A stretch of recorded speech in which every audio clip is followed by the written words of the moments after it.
Hello বন্ধুরা, এই ভিডিওটা ছিল দীঘাতে দ্বিতীয় দিনের বিকালবেলা। তো আমরা দেখো সবাই মিলে চলে এসেছি ঢেউসাগর পার্কে। তো পার্কে ঢোকার সময় সবার টিকিট কাটলাম। টিকিটের মূল্য নিল মাত্র 10 টাকা। তো কারা কারা এসেছো এখানে অবশ্যই কমেন্ট করো। আর আমি তো এর আগে কখনোই আসিনি, দীঘাতে আসা হয়েছে অনেকবার, কিন্তু এই ঢেউসাগর নামটা কখনো শুনিনি। তো টোটোওয়ালাই আমাদের বললো, আর টোটোওয়ালা যখন বলছে তো আমরা কোথাও বুঝতে পারিনি, জানো তো। প্রথমে যে পার্কটা বলবে, তো পার্কের নামটা বলেন, মানে নামটা বলছে যে ঢেউসাগর, পার্ক বলে বলেনি। এবার আমরা বলছি ঢেউসাগর আমরা কেন যাবো, ঢেউসাগর তো এইখানে আমরা কোথায়, বলছি না না ওটা একটা পার্কের নাম। তারপরে আমরা এসেছি, জানো তো।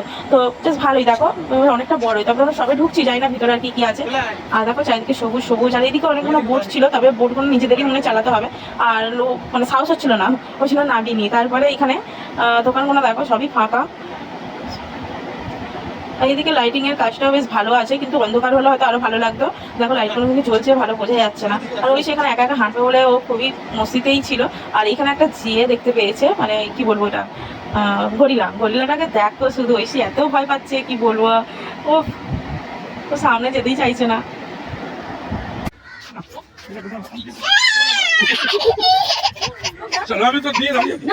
সত্যি বলতে ঐশী এতটা ভয় পেয়ে যাবে গরিলাটাকে দেখে বুঝতেই পারিনি। তবে ওরকম ভয় পায় না, জানি না, ও মানে কালো রং করা আছে বলে দেখে বেশি ভয় পেয়ে গেছে। তবে এদিকে চারপাশটা দেখো কত সুন্দর। তো লাইট ফোনে চললে হয়তো আরো ভালো লাগতো। এখানে দেখো বেহুলা লক্ষীন্দ্রের সেই বাণিজ্যিক জাহাজটা করা, তো কি সুন্দর লাগছে না দেখতে।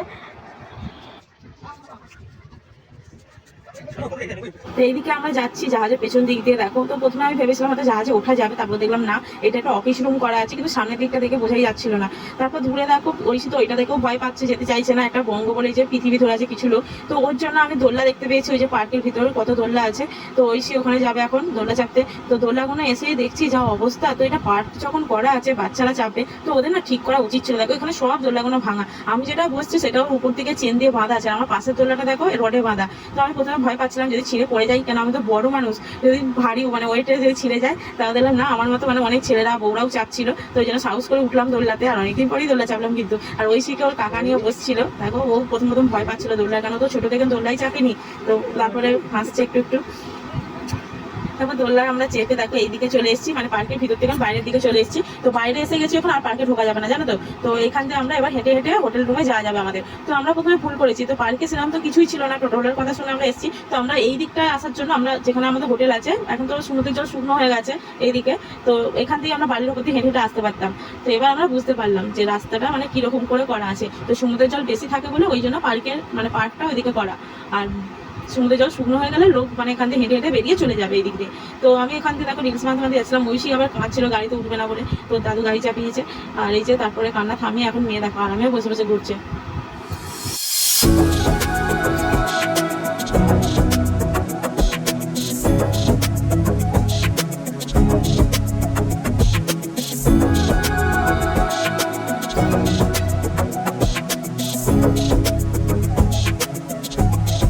আর ওই দিকে গাড়ি চাপছে, আর আমি এখানে রিলস বানাতে এসেছিলাম। তো রিলস বানাতে বানাতে এখন তারা মাছের উপর পা দিয়ে দিয়েছি। তো পা দিতে না আমার প্রথমে ভয় পেয়ে গেছিলাম, তো প্রথমবার তারা মাছ দেখলাম। তো তারা মাছ আমি এমনি ছবি তারা দেখেছি, কিন্তু রিয়েল দেখিনি। তো এই দেখো আজকে তারা মাছ দেখে আমার মানে কি বলবো, আমি না প্রথমে তো পা গুলো দেখে ভয় পেয়ে গেছিলাম, আমি ছিলাম পোকা ধরে আছে অতগুলো। তারপর ওরা মানে উল্টে গেছিল বলে পা গুলো দেখা যাচ্ছে, দেখো সোজা করে দিয়েছি, দেখো এরকম লাগছে পুরো তারা মনে। আর দেখো ওই গাড়ি থেকে এসে সমুদ্রের ধারে একটু দাঁড়িয়েছে। তারপর বাবুকে মানে ঢেউ আসছে না, জামাটা ভিজে যাবে, স্কার্ট পরে আছে, তো ভিজে গেলে এখন পরে তো অনেকটাই দেরি, ভিজে আমার পরে ঘুরবে, ঠান্ডা লেগে যাবে। আজকের ভিডিও ছিল এই পর্যন্তই।